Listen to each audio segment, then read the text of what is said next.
Hi, welcome back. My name is Danny Oakes. This is another guitar lesson, a quick 12-bar blues in A. So we're going to start with just power chords, A5, D5. You can do that just with one finger, and E5. Alright, A5, D5, and E5. Okay, in the key of A is the first note. If I go up the scale, A, B, C sharp, D, E, F sharp, G sharp, A. So 1, 2, 3, 4, 5.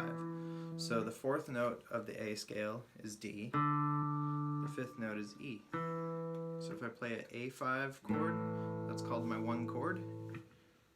D5 is my 4 chord, and E5 is my 5 chord. Okay, so let's work a little bit on the rhythm for this. So a blues shuffle is typically not the same as straight eighth notes.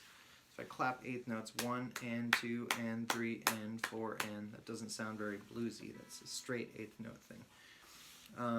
A shuffle has more of a swing to it. So if you think of a group of 3 and then you take the second one out, you get 1 triplet, 2 triplet. So if you think of 3 separate doot doot doot, take the middle one out, da, da, da, da, da, da, da, da.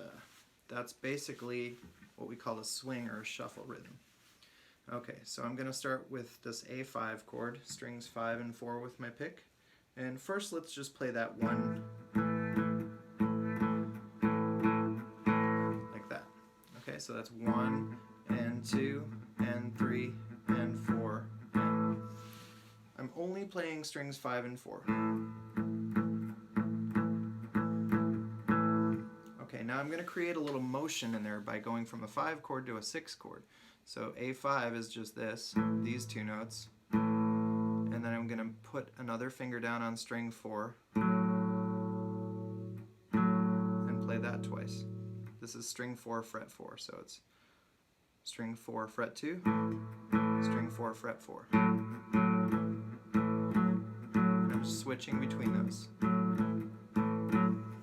Okay, the way that we count that is 1 and 2 and 3 and 4 and 1 and 2 and 3 and 4 and here's my third measure and my fourth measure. So that's how we do the A5 chord on that. That's a very simple kind of boiled down to a simpler form. There's a lot of variations that you can do on that with other fingers and other movements, but let's start simple and then we'll grow from there.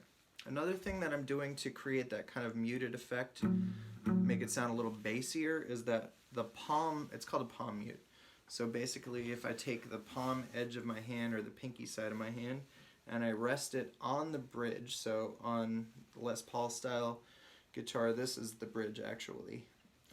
So not over here because that's not going to make that effect. But I move it over the bridge, and then when my pick goes to hit the strings, a little bit of the edge of my hand is resting on the strings there. And we call that palm muting. Okay, so we got A5, A6. You can just call this all A. Third measure, fourth measure. Fifth measure I switch to D. So I'm just going to move this finger 1 string toward the floor, move my pick 1 string toward the floor. Now I'm playing the middle 2 strings or strings 4 and 3. Same pattern.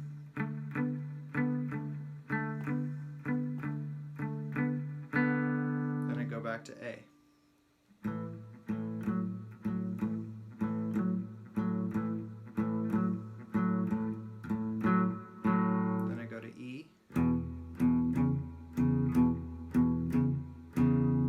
Change back to D, and then A again.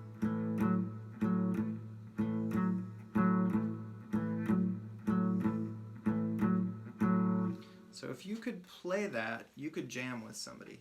You just need to know those 3 power chords, and you could play rhythm, and somebody else could do solos over that all day long and have a lot of fun. So it's very cool stuff.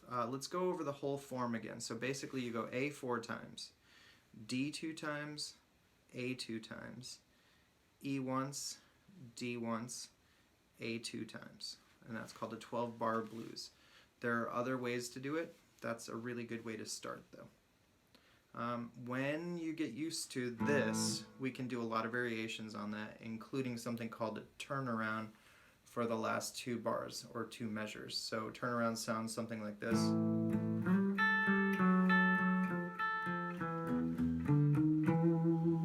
Those kind of things, yeah.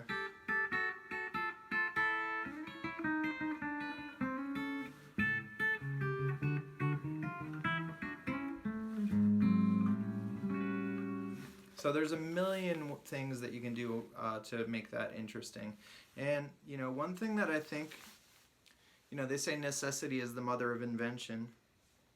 If you play something long enough, you're going to get bored of it. And then you're going to start experimenting and trying to be creative with it. And a lot of this stuff comes out of that. You know, it comes out of that sort of like, it started with boredom and now it's like something very cool that you can do. So, not that this is boring, it's actually pretty cool in and of itself. Second measure.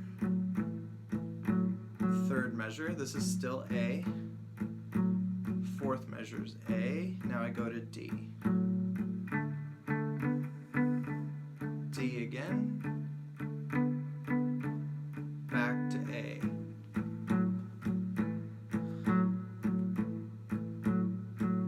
Then I go to E.